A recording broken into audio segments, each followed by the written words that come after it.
আমি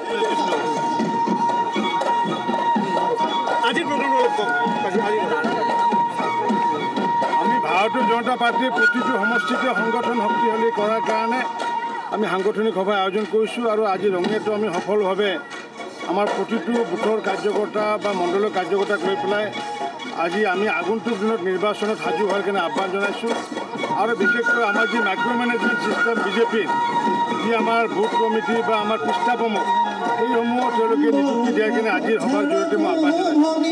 আপোনালোকে আপুনি কৈছে 100টা দাবী কৰিছে, আপুনি যি অংশ দিছে সেই অংশমতে হ'ব নিশ্চিত ওপৰত যিহেতু আমি আগৰ পৰা কৰি আহিছোঁ 95 লাখ আমাৰ বেনিফিচিয়াৰী আছে। সেই বেনিফিচিয়াৰী বা হিতাধিকাৰীসকলে যদি আমাক যদি আশীৰ্বাদ দিয়ে আমি নিশ্চিত ওপৰত আমাৰ 100টা আমি চিট পাম। কাৰণ কিয় 2 কোটি ভোট আছে, 1.5 কোটি ভোট পল হ'ব। 1.5 কোটি ভোটৰ ভিতৰত যদি 95 লাখ যদি আমি পাওঁ, আশীৰ্বাদ পাওঁ, নিশ্চিত ওপৰত ভাৰতীয় জনতা নেতৃত্ব চৰকাৰ হ'ব। আনহাতে যদি সংগঠনৰ পৰা যদি চাওঁ 50 লাখ যিটো ভাৰতীয় জনতা পাৰ্টিৰ কাৰ্যকৰ্তা আছে তেওঁলোকে এটাকৈ ভোট যদি আনিব পাৰে অতিৰিক্তভাৱে তেতিয়াও 1 কোটি ভোট আমি পাম। গতিকে নিশ্চিত ওপৰত ভাৰতীয় জনতা পাৰ্টিৰ নেতৃত্বত 100 স্পৰ্শ কৰিবলৈ সক্ষম হ'ব। অসম জাতীয় পৰিষদে অভিযোগ কৰিছে যে আপোনালোকৰ চৰকাৰে কোনো ধৰণৰ গুৰুত্ব দিয়া নাই। 400 অধিক বিঘা মাটি বেদখল হৈ আছে, দখলী স্বত্বত আছে বেলেগৰ, কি ক'ব? পূৰ্বৰ চৰকাৰৰ দিনত বেদখল হৈছিলে, আমি বেদখল মুক্ত কৰিছোঁ। পূৰ্বৰ চৰকাৰে পাপ কৰিছিলে, আমি প্ৰায়চিত্ত কৰিছোঁ। আৰু সেইবোৰ যদি কোনোবাই দেখিও যদি নেদেখাৰ ভাও ধৰি আছে, মোৰ তাত ক'বলগীয়া একো নাই। আজি সেইসকলে নিশ্চয় জানে যে বৰদোৱাৰ সত্ৰৰ যি বেদখল মুক্ত আমি কৰিলোঁ। অকল সেইটোৱে নহয়, মাননীয় মুখ্যমন্ত্ৰী সৰ্বানন্দ সোণোৱাল ডাঙৰীয়াৰ নেতৃত্বত আৰু বিত্তমন্ত্ৰী হিমন্ত বিশ্ব শৰ্মা ডাঙৰীয়াৰ নেতৃত্বত আমি স্বৰ্ণ মন্দিৰ সদৃশ আজি যেনেকুৱাকৈ পাঞ্জাৱত গ'লে যিসকলে স্বৰ্ণ মন্দিৰ চাই আহে, আমি এনেকুৱাকৈ এক অভিলাষী আঁচনি আমি প্ৰকল্প প্ৰস্তুত কৰিছোঁ 155 কোটি টকীয়া। আৰু সমগ্ৰ ভাৰতবৰ্ষৰ ইয়াতে যেতিয়া তীৰ্থযাত্ৰী আহিব নিশ্চিত ওপৰত আমাৰ বৰদোৱাত যাবলৈ বাধ্য হ'ব। আমি তেনেকুৱা অসমৰ স্বৰ্ণ মন্দিৰ সদৃশ প্ৰকল্প হাতত লৈছোঁ।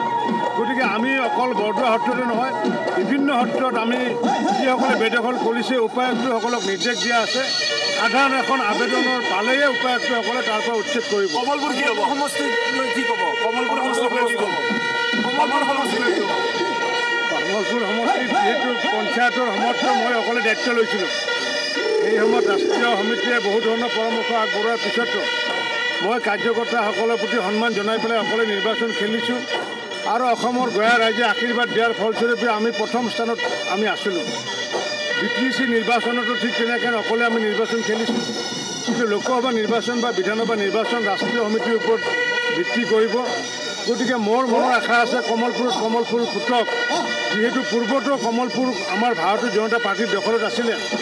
আৰু আমি বিশেষকৈ অসমৰ পশ্চিম অঞ্চল বা বিশেষকৈ আমি মধ্য অসমে হওক বা আমাৰ পশ্চিম অঞ্চলে হওক, ভাৰতীয় জনতা পাৰ্টিৰ 3গৰাকী সমষ্টি আছিলে, সৰভোগ, কমলপুৰ, পাটাচাৰকুছি।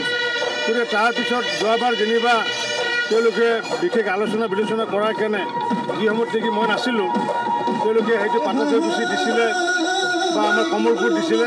মই ৰাষ্ট্ৰীয় সমিতিক আজিও আহ্বান জনাইছোঁ মুকলিভাৱে যে কমলপুৰৰ কাৰ্যকৰ্তাসকলে যিহেতু পূৰ্বৰ পৰা বিজেপি সংগঠন কৰি আছে, গতিকে তেওঁলোকৰ মনত যাতে সুখ শান্তি অনাৰ ব্যৱস্থা কৰি দিয়ে মুকলিভাৱে আজি আমাৰ তত্ত্বাৱধায়ক মই বৈজয়ন্ত পাণ্ডে ডাঙৰীয়াক মই আহ্বান জনাইছোঁ। ভেকচিনক লৈ ক'ভিড ভেকচিনক লৈ ৰিপুণ বৰাই যথেষ্ট বিৰূপ প্ৰতিক্ৰিয়া প্ৰকাশ কৰিছে টুইটত, কি ক'ব? তেওঁলোকে কি লৈ পেলাই বিৰূপ প্ৰতিক্ৰিয়া নকৰে। যিকোনো কিবা এটা যদি কাম কৰিব যাওঁ তাৰে আগে আগে তেওঁলোকে নিগেটিভ কাম। গতিকে নিগেটিভ হৈ থাকোঁতে দলে নিগেটিভ হৈ গৈছে। আমি যিহেতু পজিটিভ হওঁতে পজিটিভ ভাইব্ৰেশ্যন আমি এনেকুৱাকৈ দিছোঁ, এতিয়াও সমগ্ৰ অসমৰ ৰাইজে পজিটিভভাৱে আমাক লৈছে, যাৰ কাৰণে আমাৰ নিশ্চিত ওপৰত চৰকাৰ হ'ব। আৰু নিগেটিভ ভাইব্ৰেশ্যন দিয়াৰ কাৰণে কংগ্ৰেছৰ আজি এইটো অৱস্থা হৈছেগৈ। গতিকে মই আহ্বান জনাইছোঁ যে মানুহৰ জীৱনক লৈ পেলাই হেতালি খেলিব নাপায়। যি সময়ত নেকি ভাৰতবৰ্ষত আজি ক'ভিড ভেকচিন প্ৰস্তুত কৰা হৈছে, সেইটো সকলোৱে আদৰেৰে ল'ব লাগে, সাদৰেৰে ল'ব লাগে। এই ক্ষেত্ৰত ৰাজনীতিৰ উদ্যোগ থকাটো মই তেওঁলোকক আহ্বান জনাইছোঁ। আপোনালোকৰ সকলো মন্ত্ৰী বিধায়কে টিকেট পাবনে? তাত